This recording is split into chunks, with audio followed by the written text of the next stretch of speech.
রাজ্যের বিরোধী দলনেতা শুভেন্দু অধিকারী সহ 14 জন বিধায়ক ও রাজ্য বিজেপির ইলেকশন কনভেনার শিশির বাজুরিয়া দেখা করলেন রাজ্যের নির্বাচন কমিশন। দেশের স্বাধীন সংস্থা চিফ ইলেকশন কমিশনকে চ্যালেঞ্জ জানিয়েছেন রাজ্যের মুখ্যমন্ত্রী মমতা ব্যানার্জি। এটা এখতিয়ার বহির্ভূত। মুখ্যমন্ত্রী কিভাবে এআরওকে নির্দেশ দেন? মুখ্যমন্ত্রী নির্বাচন কমিশনের কয়েকজন আধিকারিককে প্যাকেট নেওয়ার কথা বলেছেন, ঘুষ নেওয়ার। মুখ্যমন্ত্রী ভোটার তালিকা নিয়ে যা বলেছেন সম্পূর্ণ বেআইনি। তিনি বলতে পারেন না নির্বাচন কমিশনের ভাবমূর্তি ক্ষুণ্ণ, অভিযোগ শুভেন্দুর। মুখ্যমন্ত্রী গতকাল নেতাজি ইন্ডোর স্টেডিয়াম থেকে এআরও ডিএমদের ভয় দেখিয়েছেন, আপনি করতে পারেন না। রাজ্যের বহু জায়গায় তৃণমূল ভোটার তালিকা নিয়ে মিটিং করছে, এটা বেআইনি। ভোটার লিস্টকে আবর্জনা মুক্ত করতে বলছে তৃণমূল। মুখ্যমন্ত্রী হিন্দি ভাষা ও মতুয়াদের টার্গেট করছে।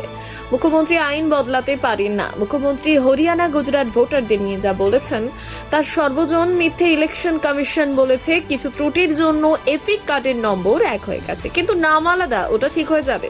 গত শনিবার মনোজ পান্থ নবান্ন থেকে আধার এবং ভোটার কার্ড নিয়ে রাজ্যের ডিএম ভিডিওকে নিয়ে বৈঠক করেছেন ভার্চুয়ালি। এটা তিনি করতে পারেন না। আমার মুখ্য নির্বাচন কমিশনের কাছে অভিযোগ জানাবো।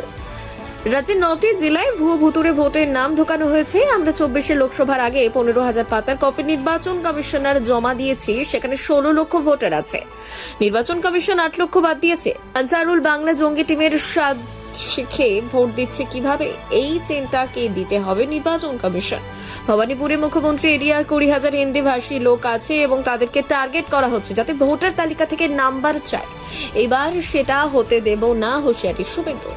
মুখ্যমন্ত্রী দিল্লি ঝাড়ু পার্টির ভারের পর এই রাজ্যে তিনি ভয় পাচ্ছেন, সেটা ভালো লাগছে। মুখ্যমন্ত্রী বন্ধু স্ট্যালিন পোস্ট অফিসে হিন্দি লেখাকে কালি দিয়ে মুছে দিচ্ছে। ক্ষমতা থাকলে উর্দু ভাষাতে মুছে দেখান পারবেন তো?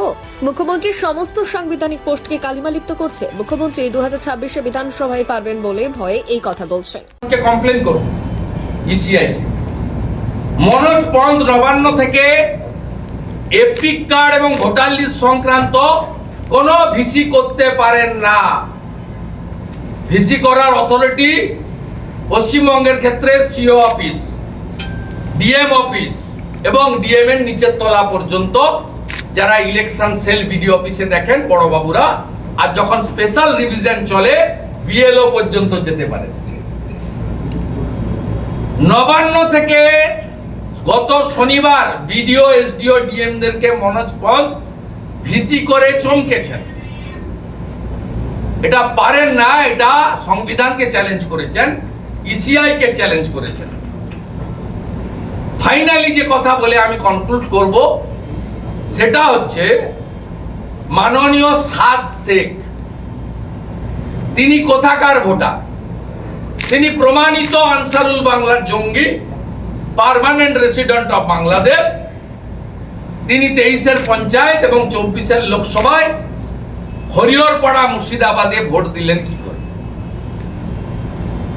আমরা বলেছি রিটিন কমপ্লেন মেলে আজকেই মিস্টার শিশির বাজুরিয়া পাঠিয়ে দেবেন।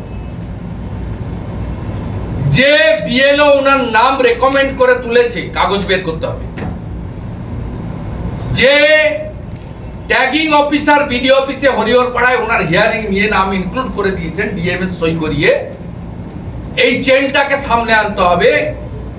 এদের বিরুদ্ধে ব্যবস্থা নিতে হবে। কনসার্নিং বিএলও হিয়ারিং যিনি করেছেন on behalf of BDO office, বিডিওর একজন ট্যাগিং অফিসার হিয়ারিং করেন তিনি, যে বিডিও ফাইনাল করেছেন, যে ডিস্ট্রিক্ট ইলেকটোরাল রেজিস্ট্রেশন অফিসার অর্থাৎ ডিস্ট্রিক্ট ম্যাজিস্ট্রেট, তার নাম সাব সেকেন্ড তুলেছেন, যিনি নিজে বলেছেন আমার এপিক আছে, আধার আছে, আমি দুবার ভোট দিয়েছি। এটা আপনাকে করতে হবে।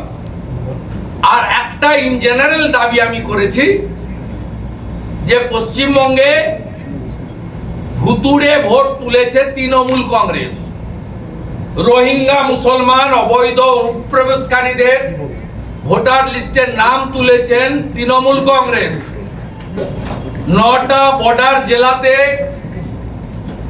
অবৈধ ভুয়া ভোটারের নাম তুলেছে তৃণমূল কংগ্রেস।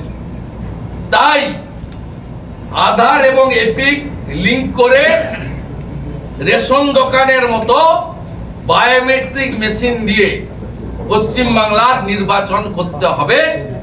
এটা জনগণের দাবি। ব্যুরো রিপোর্ট, উত্তরের প্রহরী।